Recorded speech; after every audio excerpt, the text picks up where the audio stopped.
Hi, we're Ryan and Cassidy with Journey of Action. We're here in New York City. This past week we covered the UN Summit on the Millennium Development Goals.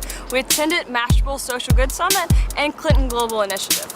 We had the opportunity to catch up with Gordon Brown, the former Prime Minister of Great Britain, the World Bank Managing Director, and some really inspiring young activists such as Petra Nemcova. It was an amazing week. Check it out.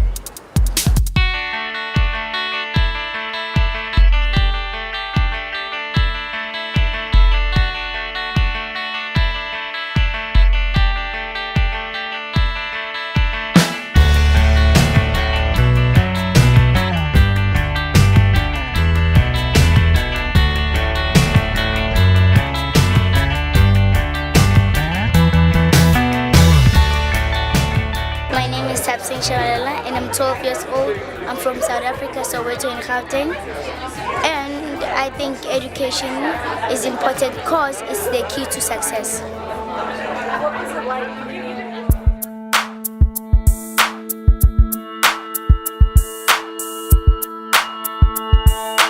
So what I'm asking is, can you please get 69 million children to school? One goal will bring soccer players, fans and celebrities, government leaders and young children like you to work together for the promotion of a good education, decent education.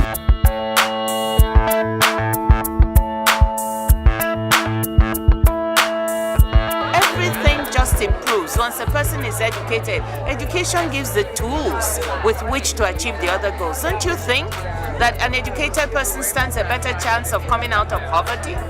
When it comes to women, it's an underlying, entrenched, almost chauvinism that exists, that they don't say it openly, but it's there. It exists, and we need to confront it because we have decades of evidence that show that no country can make any progress in spite of its women. They make it with the full participation of women. Men have got to realise that girls deserve the best of education, that they've got to have the chance to get to school, that when they get to school it makes a huge difference for health, for nutrition, for dealing with the prospect of jobs in the future, but also it's a matter of human dignity. So I believe, and I was just talking to you the other day about this, we've got to persuade men to recognise the importance of girls' education and encourage every girl to have the chance of that education. My goal in life is to help children and through education. The ripple effect which school has on each child, their family, their whole community, and also the country is tremendous. So it's not just for children. It's really, and it's such a center of a community. Often you see community meetings, and when there is a time of hardship, that's where they go. If there is a school, they go and they encourage the community members. We can do it. We have the strength, and school is also a symbol of hope for a better future. So often when you rebuild a school, they know that the rest of the rebuilding will come.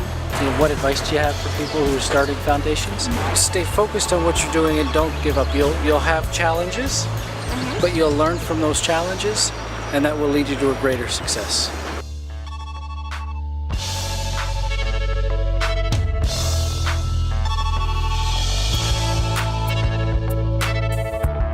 What inspires me, I think, more than anything is not just the suffering that's going on, but our ability as a generation to actually do something real about it. Everyone can contribute something, whether that's talking to the person next to you about it, telling your best friend about an issue that concerns you. Someone else's suffering is all of our suffering. We're all interconnected.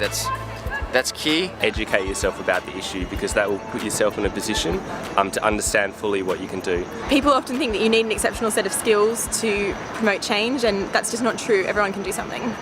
People lose sight of the fact that change happens. It is a constant.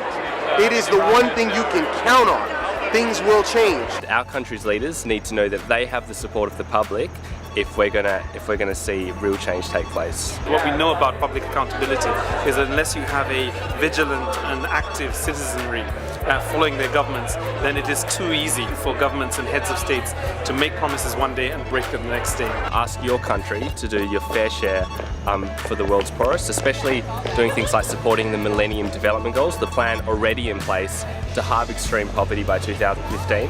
So what we're saying is that people can be asking their governments to put the money in things that we know already work. And one thing that we know that works is supporting local farmers. The one concrete thing to do is to take action, is to take a step and find an organization that you can support in any way possible. We have the opportunity to have a world better than we've ever had before, and all we have to do is just act. Expand your horizons. What we have done so far is beyond elegant. It's indeed noble. And what Ray, Ted and Rania have spoken about, and what the Stop TB people and the Gates Foundation and the One Campaign and all these other NGOs, all these people, forget civic society, forget institutions, forget government. What these people have done for other people is magnificent.